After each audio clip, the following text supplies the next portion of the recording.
property. Shadowing them. You know? We're not dangerous, but even more. You've been making a lot of trips to the dump. Oh, really? They don't read it That's then? all that you get one of those trailers. Yeah, dump trailer, yeah. So far, here's my granddaughter. Yeah, I talked to him last night. So there's That's how I, chimney. that's how I watched it. While I was working. Fireplace in there, you I'll leave it as a Cleaned up, but then on the other Alright, so it is 5:15, we're gonna get this started. My name is Rick Pugh, I'm the code enforcement officer here for the city of Carroll. We're gonna talk a little bit about nuisances and how we can help our citizens understand them a little bit better tonight. This is going to be on YouTube for anybody that wants to share with their friends or anything like that couldn't be here today. Today we're going to learn about some of the local laws that protect community health and safety. We learn how cities define, identify, and address community nuisances. And we want to help citizens understand their rights and responsibilities as property owners. And this will help kind of people to understand the legal process and how we go about dealing with nuisances. A nuisance is anything that is injurious to health, indecent, or unreasonably offensive to the senses. It can interfere with the comfortable enjoyment of your property, how you live your life day to day, that type of thing. It can affect communities, obviously, as they grow if nobody kind of keeps an eye on them. And these laws are just pretty simply here to kind of keep the environment and the community pretty and nice to look at and enjoyable to be in. Some common examples, ones that most people are used to seeing are, dilapidated buildings, garbage, polluted water, roads that might be blocked for one reason or another without, a permit or something like that, drug houses, gambling, overgrown weeds and brush. That's the most common one in the summer, if we're being honest. Dilapidated buildings, junk vehicles are pretty common, and any of those can bring the vermin and infestations around too. The following chapters, 145, 105, and 151, all kind of tie into nuisances, but they're not directly related. Dilapidated buildings, for example, can turn into dangerous buildings, which then we would reference 145. Storage and disposal of solid waste is covered under 105.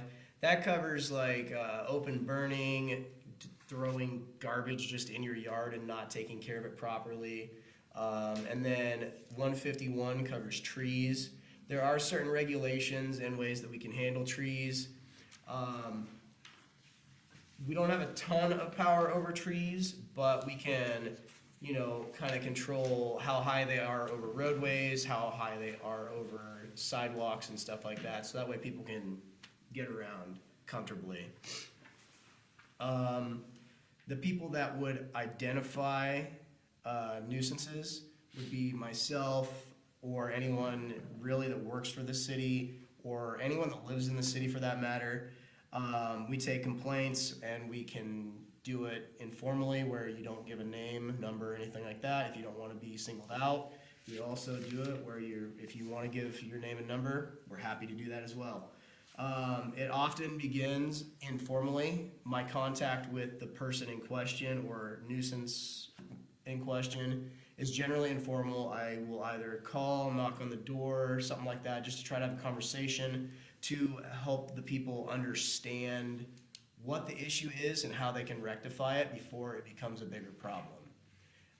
Generally with that, I give about a week, potentially 2 weeks, depending on the narrative that they're giving or if it's a bigger issue to begin with.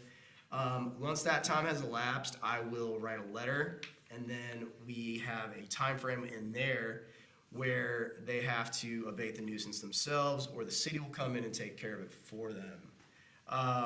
Generally within that time frame, we give 2 weeks, but because we have to send out the letters with a certified or in a certified manner, we have to wait until the letters come back.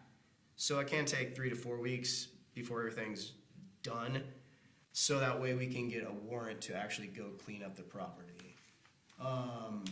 Some of the things that are also considered nuisances, and I'm gonna cover are minimum maintenance standards for properties. Obviously, well-kept properties, that would cover just about anything that we are gonna discuss here. Excessive paint peeling, broken glass, windows. We would like to see that, you know, basements and crawl spaces are kept safe and dry, but without actually entering the property, sometimes that's hard to tell. Same with the wooden parts of the structures. If we're not gonna be able to get into the property for one reason or another, or someone doesn't show us pictures, we have a hard time determining that one. Any damaged or deteriorated portions need to be repaired or replaced. And no household items like refrigerators, you know, washers, dryers, stoves, that type of thing are supposed to be outside. Old couches, same principle.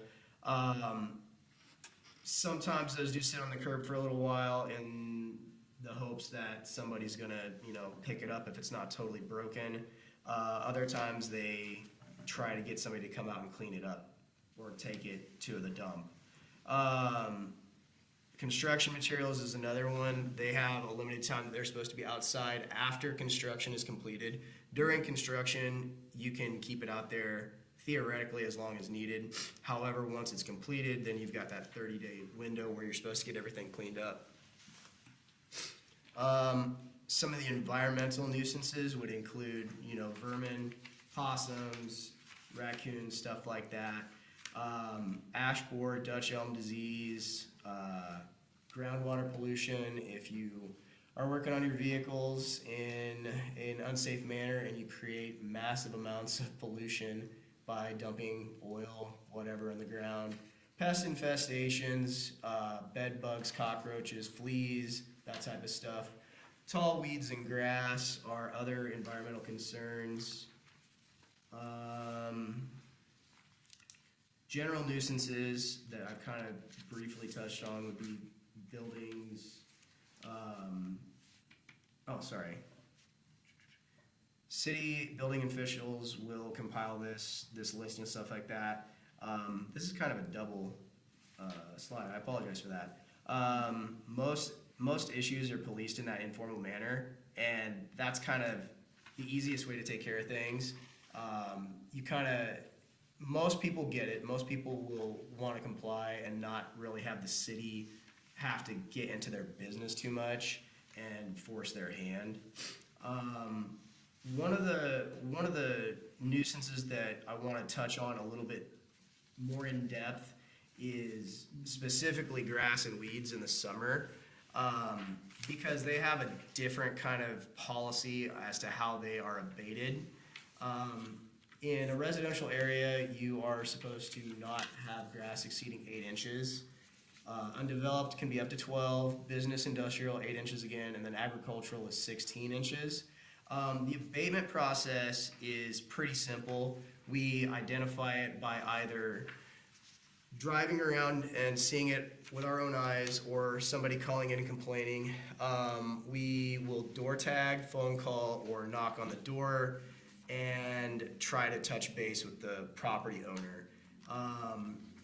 The owner at that point, once we have made contact, has 72 hours to comply and clean up the property. Otherwise, we can go in and mow the property ourselves.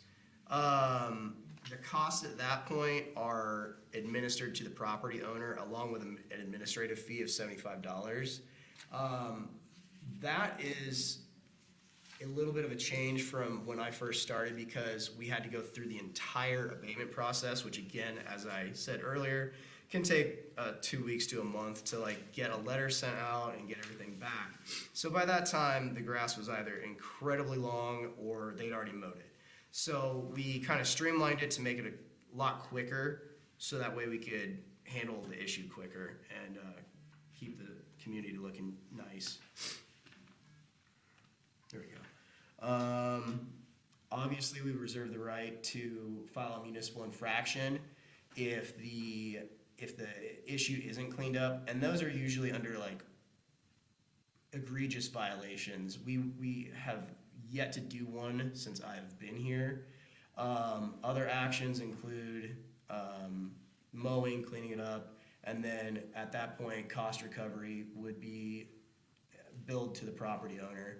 Again, with that administrative fee of $75 per occurrence. And then anything that you don't pay is gonna end up going on your property taxes. We do offer the ability to make payments if that's an issue. So we do try to work with the citizens and the people that might be causing the nuisance in the first place. Along with property liens along with municipal infractions, the property liens can go on there. There's other civil violations for other types of things that police officers can kind of get you on or cite you with. The worst case scenario for like really, really bad nuisances would potentially be forfeiture of property, but that's more often like a vacant property that no one takes care of, or an entirely dilapidated building that I kind of covered with the dangerous building situation.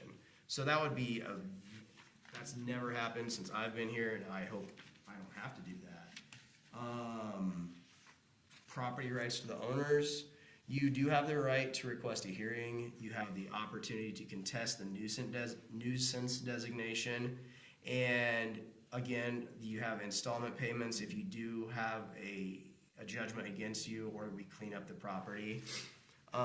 You can appeal procedure in front of the council, so that way you can plead your case. And you can also, before any of that, you can seek clarification from city officials to see how we've made this determination as to how it's a nuisance in the first place. The reason that this matters is to obviously keep the culture in the community in a standing that everybody sees fit. We want to keep the community attractive and safe. It helps property values. It can prevent fires and health issues with certain individuals. It creates a stable tax base. It helps with economic development, quality of life, and ensures fairness for all the residents within the community, hopefully. Some of the key takeaways here are nuisances are directly connected to health, safety, and property interference. The most common ones that we see are junk, weeds, and unsafe buildings accompanied by vermin. Property owners are the responsible party. So even if it is a rental property, the end person that we have to deal with is the property owner. Proactive property maintenance is crucial in these situations. Communication with officials is always great. It's nice to hear from people, so that way we can actually not go as far as we need to with like writing the letter and going through a cleanup and stuff like that. And the city can and will abate the cost if the nuisance is ignored. So that is a little bit quicker than I meant to go through that, but if we have questions, I'm more than happy to answer them. I have one concern in my neighborhood coming up. Okay. The winter. Okay, so I live on 2nd Street, and so the maintainer goes down there. I mean, gosh, we get great cleaning service in the morning right away, but so the house directly across the street from mine Okay. is a rental. Okay. And so they have a driveway to a fairly good-sized driveway, very short. And then they have grass, lawn, property. Well, it's not theirs, they rent it. Right. Anyway, so they park their truck. There's a truck that gets parked right now on the grass that's right next to the road. So my concern with that in the winter would be, So like in the right of way? In the yard. yeah, it's in the yard. Okay, okay. But when the maintainers go through, well, you know, between my lawn and my driveway, I get plenty. Right. And then, of course, the other side, but with that truck sitting, if that truck is allowed to sit there through the winter or does pull there through the winter and a snow comes through, I think that's gonna cause a real problem with how much more snow distribution. Have they been don't doing we- this multiple winters? Well, They they just just moved moved Just there, moved in. so we've had a Is- few Is there a messy sidewalk No. on their side of the road? No. Okay. Not where that's at. I mean, technically, you're not supposed to park in the yard anyway. Okay. That is something that I would send to the police department, because I can't write tickets. So, Well, see, I didn't even know that was a rule that you couldn't yeah, park on the so, grass. so you could even call the police department and say, hey, they're parking in their front lawn. That being said, if it's on a snow route, I don't remember what the standards and regulations are on that. So it might be a little iffy. Sometimes they might let you park in the yard if it's a situation like that. Don't quote me on it because that's not my Well, my and field of I wouldn't even expertise. really honestly mind the yard, but here's the point.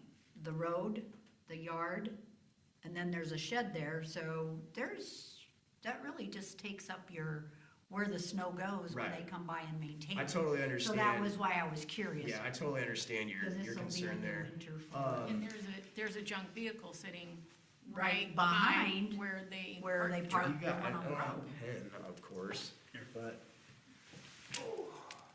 So I'd be basically, happy to take the address if you that's want. been my concern for the winter. You wanna give me the address? It's 625 East Second. Yeah, that's my concern basically for the winter. Some of the Okay. junk stuff has been kind of picked up, but. I'll look into the junk vehicle and stuff like that, and then. Rick, explain to him what it classifies as a junk vehicle. So, a junk vehicle is essentially a vehicle that will not run, engine pulled, something like that. Oh, we don't know about that, we just know. If it's not registered, then that's another example of what we can consider a junk vehicle. So, as far as junk vehicles go, if I knock on their door and I say, all right, I don't see tags on it, and I need you to try to start it, and if it won't start, then I can start the process of abating that, Well, it may so- start, she just got a brand new vehicle, cause she just came into some money. I see.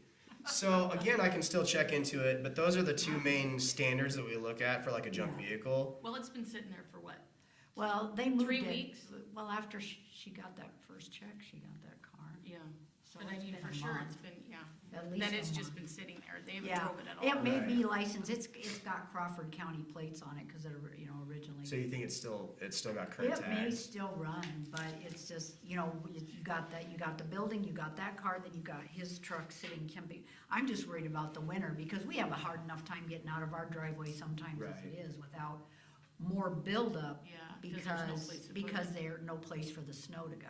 I mean, once I check into who owns it, because I also do the rental program here in town, the inspections and stuff like that. Seth What- Osterlin owns it. The Osterlands own the house. Seth Own the Okay, house. okay. So now now he has his truck, the vehicle that we're not sure if it's a junk vehicle, and then her vehicle now that it's damaged. So there's three cars in that yard. Okay, Yeah, so, And she runs a daycare. yeah, there's so a there's ton of vehicles toys. in and out all the Yeah, time. The yard is covered in toys. Well, no, her mom put him in the shed finally, Oh. cause Seth got mad when he had to move them. It's just a trying to junk pile. place There the was stuff property everywhere. in my mind's Baby eye right stuff. now, and I Oh, can't. it Do you just- know where Lisa Wagner lives? She works for, No. She works for the. so Yeah. it's like Second and Second Walnut. Street is kind of a Right dead across end. I mean, Street from I me. know the street, I look at so many houses, it's hard to kind of place it, you know? I'll look into it. I've been in all of Roy's houses for the rental program. His house is inside, he goes and fixes them up super nice. He does do a pretty good job of taking care of them. But he can't control the renter, I don't know what kind of And agreement that he goes has. for any landlord, really. I mean, you can rent to whoever you want, and hopefully you get a good one, but sometimes they may present as a good tenant, and there's So not. if a renter such as this doesn't mow the lawn, like they did not for the longest time, Mhm. It depends on what's in the lease. yeah, what, So- can you call and ask, It depends. is he As supposed to? far as that goes, like tenants usually are supposed to take care of it, but I've seen it kind of wave over the years. Sometimes tenants or the landlords will take care of it. However, in the long run, it doesn't matter who is supposed to take care of it because I contact the landlord. Right, So I'll door tag or knock or whoever or whatever. If they don't answer, then I door tag immediately. And then if they don't mow it in that 72 hours, then we would come in and mow it. However, I always try to cross-reference with known rentals. So if it's Roy Osterland's property, for example, I call Roy or whoever I'm dealing with on his sake or for his sake, and then they either get it done in that 72 hours or we come in and do it.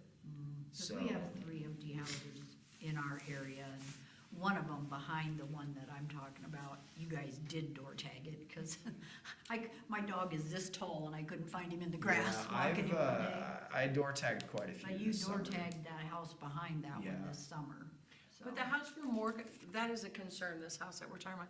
But the house we're more concerned about is the one that's across the street from that, and that's, Next door to me. and that's 632 East Second. Gene Briggs owns that one. And It's that been thing empty is- since, March of 2023. Which is good, because who lived there before was a All little the drug suspect on addicts. there. Well, it was a major drug house Yeah. before that. Yeah. So we were grateful when there's no people in there, but it looks like a little chicken coop that, I mean, I think the neighborhood would go in and buy the property if we could tear it down, Oh, you this know? property. We've offered to buy it numerous times, and he just won't budge. He I've, doesn't take care of it either. I mean, there's siding coming off, bird's nest, now the tree on the side is up to the roof. right.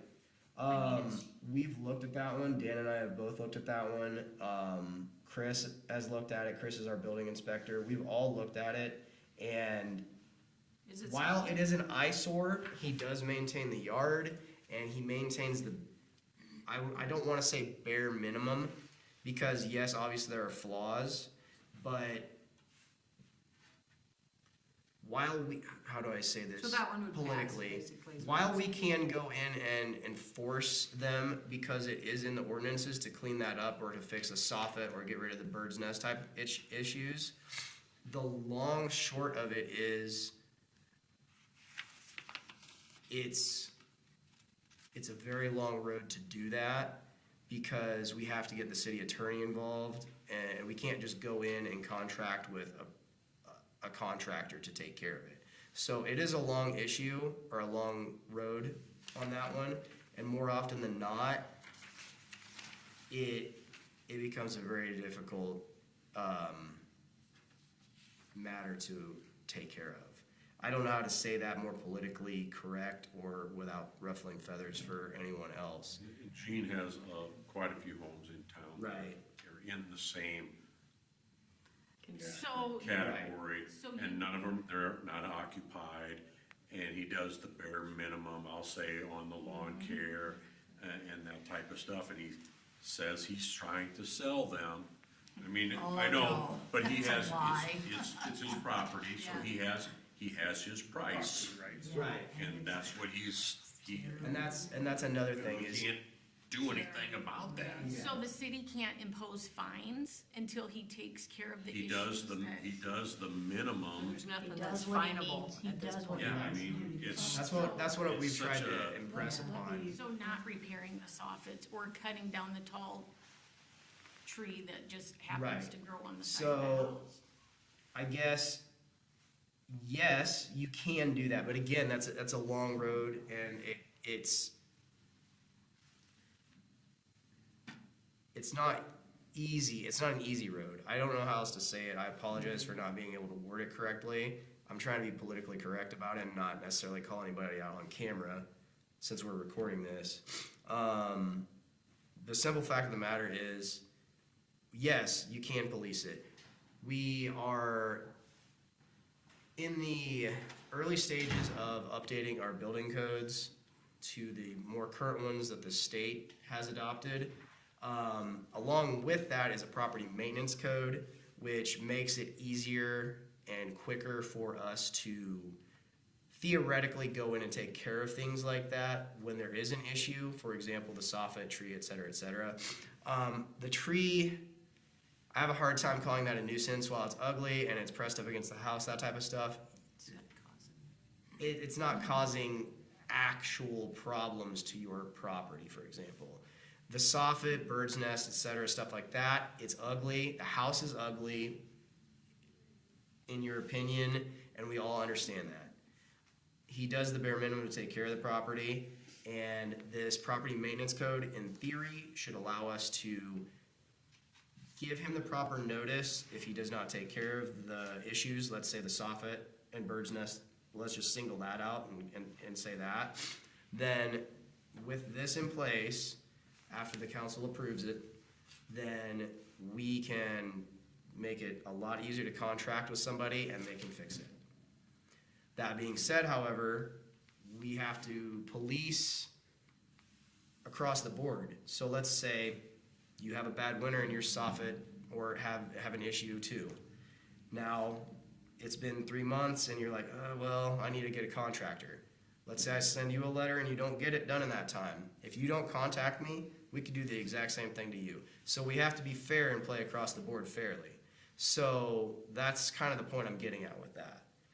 So, say for instance, in the city of Jefferson, they, because I have a cousin that lives there, 2 cousins, they can go in and they just tear houses down. They, whether they find them, if they condemn them, I don't know. So how are they legally being able to So- do this? That the city of Carroll don't do that. Without knowing exactly how they do it, how they go about it, my guess is that they are either vacant or no one is taking responsibility for ownership of them.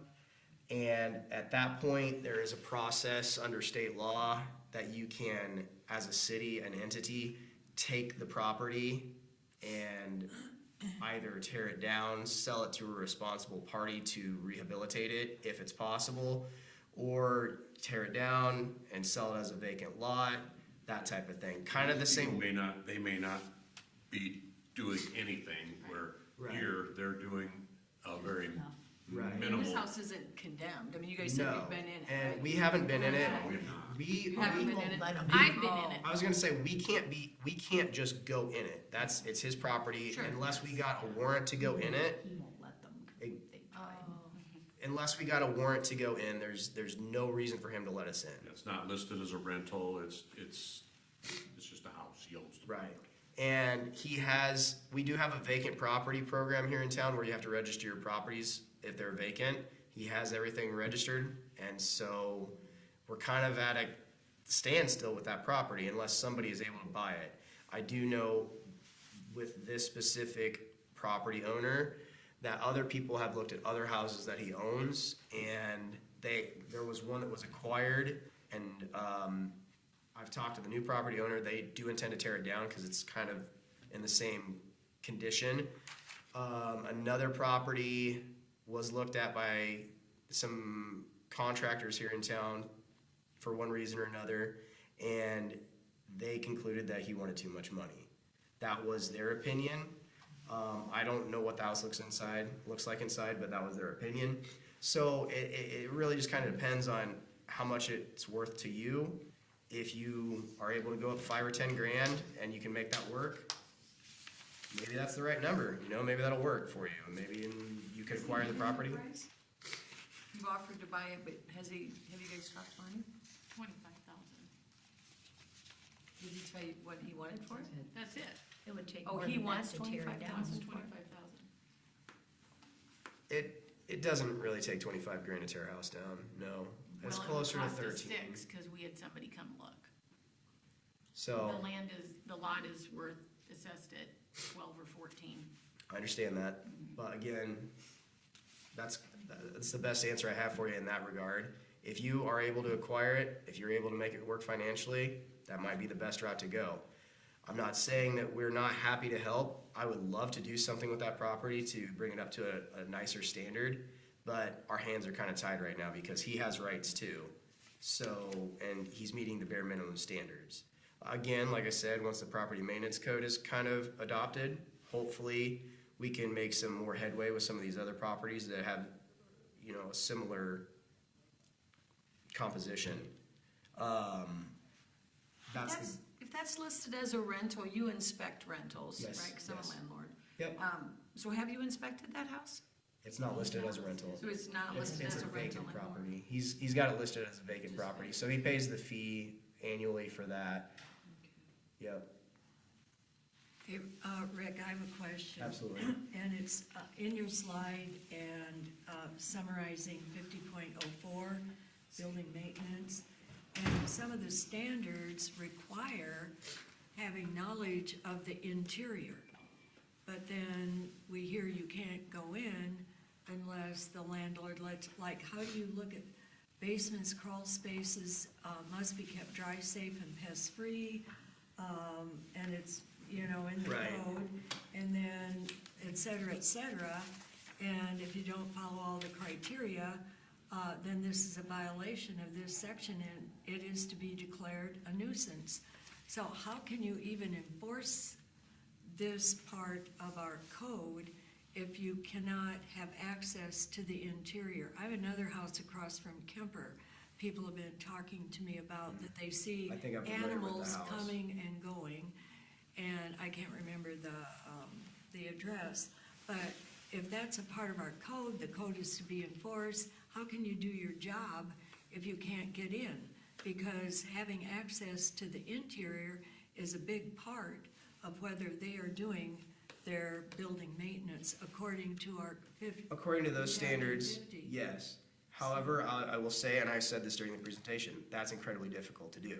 So, How would you I go can- about saying, okay, Eugene or whomever, here's our code, this is what we have to consider, the criteria we need to consider in order to enforce our code?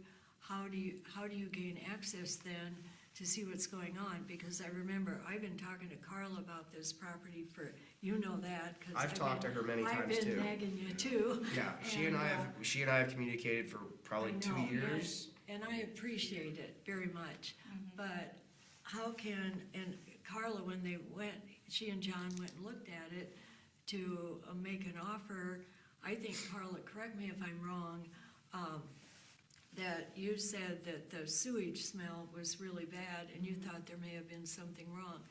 And that's a part of what this says, free of vermin, et cetera, you know the code. So, it's a part of our code, but you can't enforce it. That's what's frustrating to Right, Carla so and me. the easiest way for me to equate that is, let's say a police officer knows that somebody has meth, a lot of drugs, they're a known criminal. If you can't prove it and you don't have a reasonable reason to search their vehicle or whatever, you're kind of stuck. Like you can't really just decide to go into their vehicle and Yeah, check it. I understand So, that. and that's just the easiest way to equate it. I'm trying to make a point here. You have expressed, obviously, when you went into the property that there was that smell and other issues with the property. I can see from the outside that there are issues with the property. So, policing the inside is difficult without photographic evidence or a video or something where or just the property owner for some reason letting us in. If we want to get into that property, we need some sort of evidence that we can show a magistrate. Well, you can't have evidence without, this is what's confusing Exactly. to me, unless you get in. I So know. it's a catch. So should this be removed from our ordinance? I'll be honest with you, I don't probably know. not, because it's a relatively standard language that most Right. cities have, so there's no reason necessarily to take it out, because, let's be honest, if somebody gives us a video or photos that can prove this, then we have something to go in front of a judge and say, hey, we need a warrant, an administrative warrant to go into the property because so-and-so is not allowing it. So the simple answer to that last question is no, it'd be more prudent to leave it in for that reason. If we take it out, then we're just gonna cause more headaches for ourselves. If say Dan comes to me and he's like, I saw this today, this is a major issue, we need to get in there, but now we don't have that in there to gain access. Now, I I want believe you that the to- former fire chief, Greg Schreck, did go in it, because Right. when the renters that had lived there before, she had fallen through the floor because of the sewer, the water leaks, the floor was damaged. He did, I believe, gain access, and then the city shut the water off to the house, so he couldn't rent it Right. until the repairs were made. Right. So is there documentation on that Greg Schreck would have kept? I'm just guessing back in that time frame, we didn't probably have a rental inspection policy. Yeah, there was no rental inspection policy. That was way back when it was, and Greg probably gained access because of the fall or whatever happened, and brought it up as a dilapidated building, probably, or. If someone contacts him and wants to buy it, I mean, if I wanna buy his property, he would I'll show go it in to it. me. Yeah. Yeah, I mean, could you take pictures Now, then? had I known, I would I have taken don't pictures. Or I mean, is that cross the That would line? I'm gonna be honest with you, I don't feel That'd be a city comfortable attorney answering. question. That's even- Yeah, that's, And you guys, I would have very taken. truthfully, there's many homes in Carroll that are like this, that we work with or are working on all the time. I mean, it's just And I it's a really- double-edged sword. Take for instance, the Burger King building. Yeah. I mean, that's another building, it's an eyesore. But it's listed for sale, so it's not it's just a, the first year that we had the just vacant caught. property You're just ordinance in caught. place, he paid the fee. The second year when I contacted him, sent him the paperwork and stuff like that, let him know that, hey, it's coming due again, he said, hey, it's gonna be up for sale. So at that point, that one, for example, that Dan was talking about, he's got a year. If it doesn't sell in a year, then it goes back on the vacant property.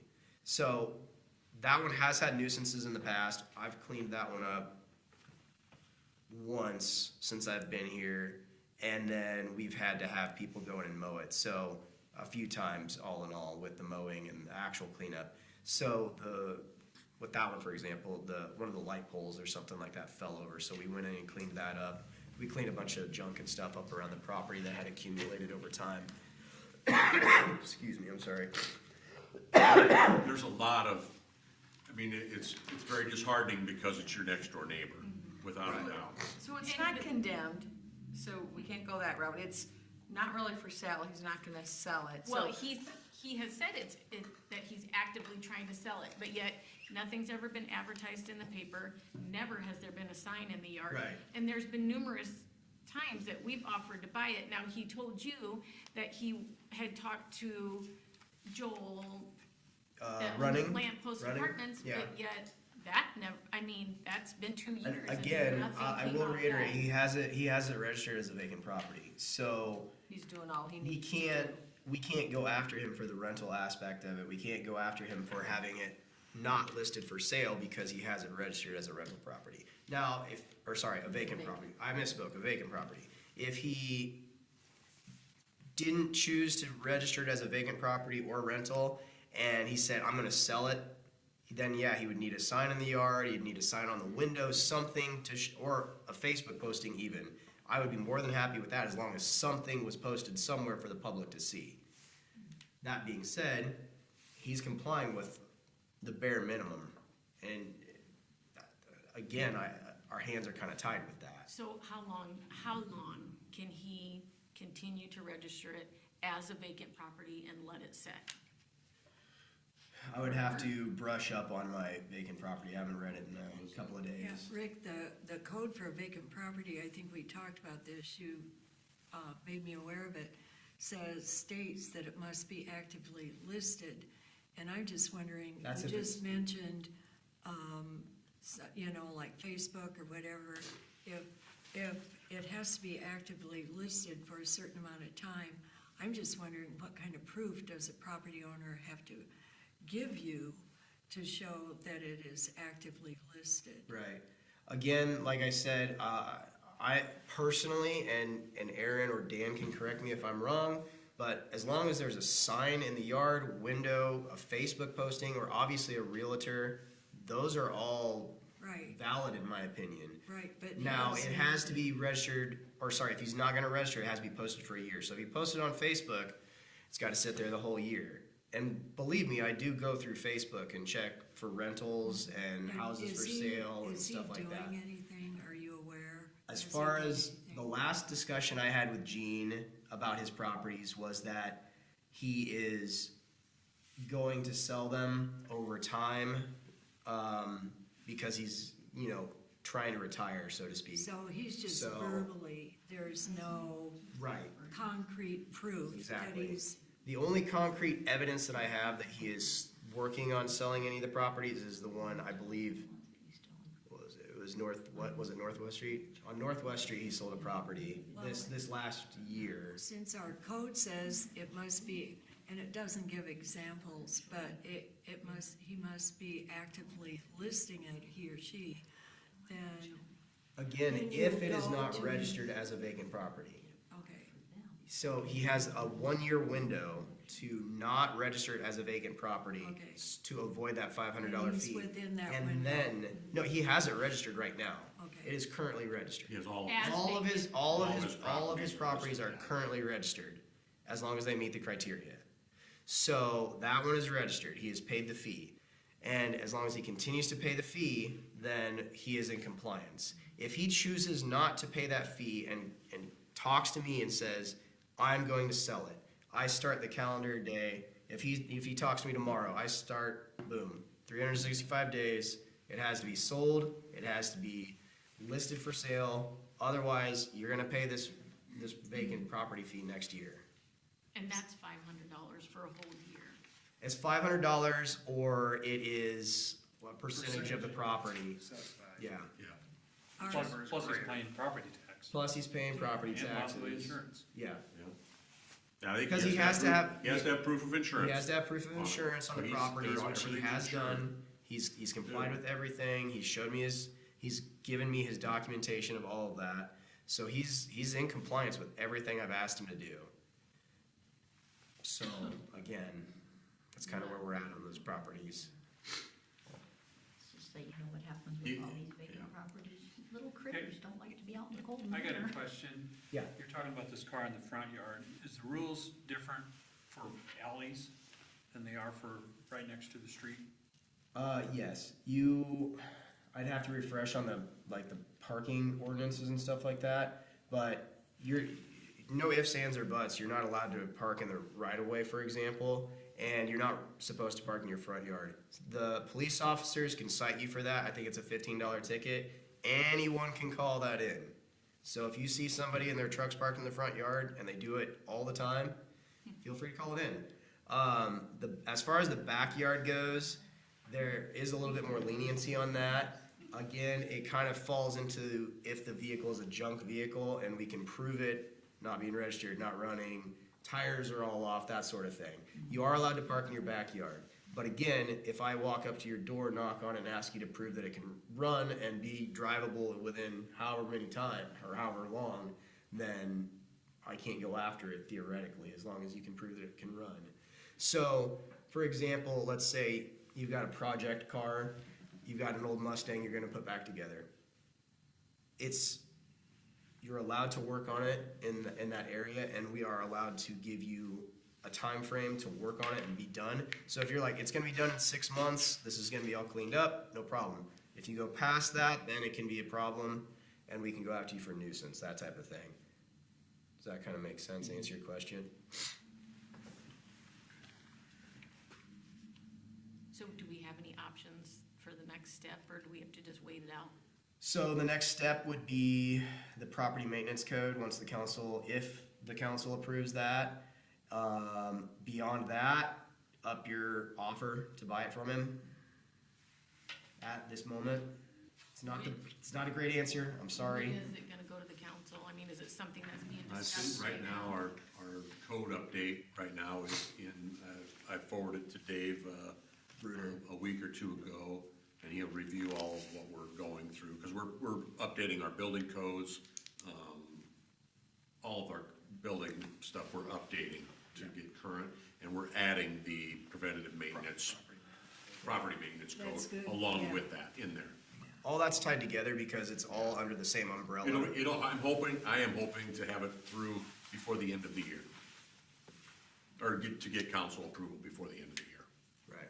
yeah. So that's kind of where we're at. Hopefully it moves quick, hopefully Dave gets it back to us quick, and then council can vote on it. And again, we're gonna talk about preventive maintenance on a house like that. I mean, he could potentially go up and replace the boards on the fascia. Yeah. And guess what? You're still gonna have the hole there. It's gonna be put back and covered up, and it's, yeah. Rick, I remember something, I'm Go sorry, ahead. no, your questions My are more concern, important.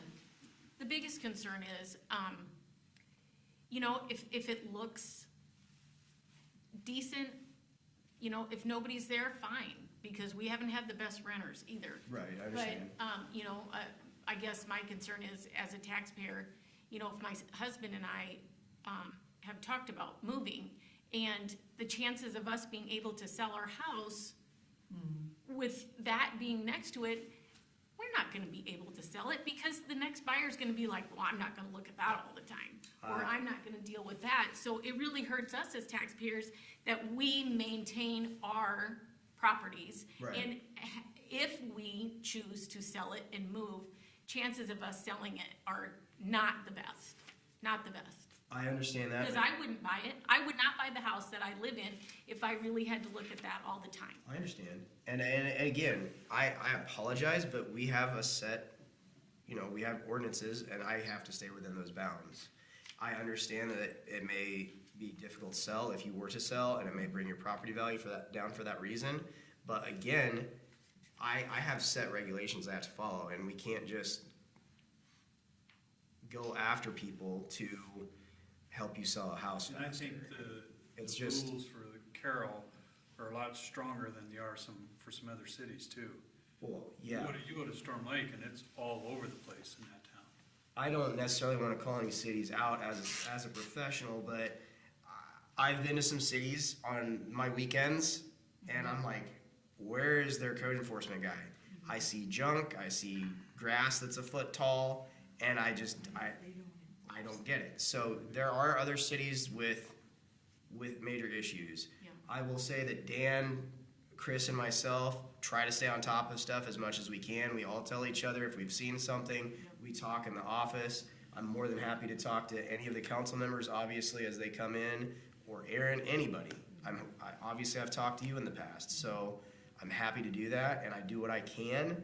But as I've told you numerous times, we're between a rock and a hard place on that specific property. Yeah. You know, and I hate to put the responsibility all on you guys, because I'm frustrated, because he has known for years that it's not just that property, it's numerous that he has in town that he just does not take care of. Right. And, you know, the frustrating part is, he gets away with it because he knows he can. Because you paying- guys. The standards, He's has paying all the different fees, standards. he's paying Yeah. the fees. Yeah. It's the technicalities, the legal loopholes, we all understand that. And again, it's one of those catch-22s. We can't really win because we can't break the law and go after him, and we can't make you happy because we can't go after him, you know? So we're caught. There's no good way around it at the moment. Pull the neighborhood money together and buy that house. We might have to. Buy it and create your own little park. Well, we did that to another house on the block, and we bought it. You know, I hate to say I mean, it, you but can I call- feel you like can call our that neighborhood is falling apart. I mean, there's rental. You can call that in, and I can talk to the property owner. That's a Well, bad. it's Seth's house. It boils down. Oh, it's okay. Yeah, But- on the other side of the sidewalks, everybody picks up their walnuts. On that side, it's an angle turn, Right. let me tell you. That It's is. a mess. It's a safety issue, so It I is. can always talk to the property owner or the landlord or whoever. Sure, I can choose another sidewalk, but my dog likes to go down that sidewalk and around the corner. Right. His tiny little feet fit, but mine don't. That's always, again, like I said, that's always something we It can, is we can hazardous. I've touch turned my base. ankle twice. Right, I Trying to understand even that. be careful, honestly. I know they're there, I understand that, and I try and be careful, but I think they could be at least scooped off the But sidewalk, they still have to meet this. I agree, you know? honestly. Just take a minute to sweep them in. On a personal level, I 100% agree. Because those sidewalks are shit anyway. I don't know what the law is on the sidewalks, but those sidewalks are pretty shitty. That's a very slippery slope. Yeah. Let my husband buy that, make that into a pickleball court. Oh, there we go, there we go. I mean, seriously, we Got should think plenty of about, room. we should think about some neighbors. I mean, that's what we did with the property next door.